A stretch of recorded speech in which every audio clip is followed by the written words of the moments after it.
Hello and welcome to the overview for session 4.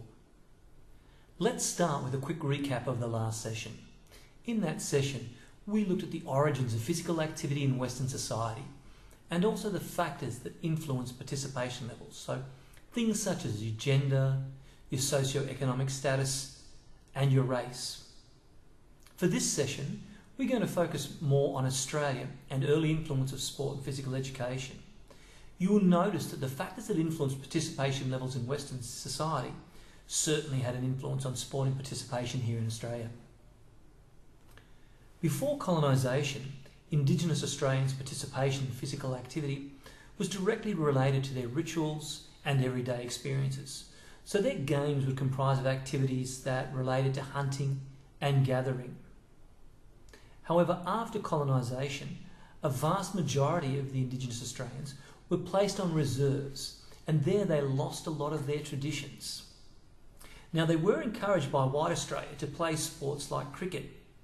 However, the reason for this was not for their enjoyment, but rather to teach them to learn to follow the rules and to follow those in authority.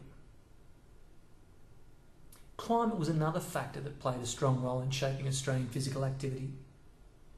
Firstly, early settlers played cricket, rugby and watched horse racing as ways to make them feel a connection to their former homeland.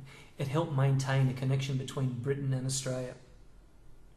As time went on, our warm sunny climate led to people using the vast coastline to participate in sports like swimming, surfing, sailing and rowing. And it's interesting to note that those are still some of the most popular and successful sports undertaken in Australia.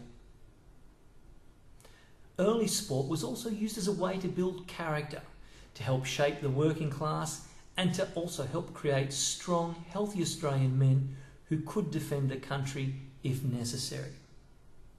We'll also look at the role and opportunities for women in terms of sport, the difference in education experiences between public and private schools, and also the way that immigrants were treated and how they used sport to help them cope with their life in a new country. Finally, we'll look at the last section of the Adair article entitled Indigenous, Non-Whites and Ethnic Minorities. This component of the article will help to demonstrate in a more detailed way how non-white Caucasians were treated and how this affected their sporting career. Once you've read that section of the article, please complete the accompanying questions. Thank you.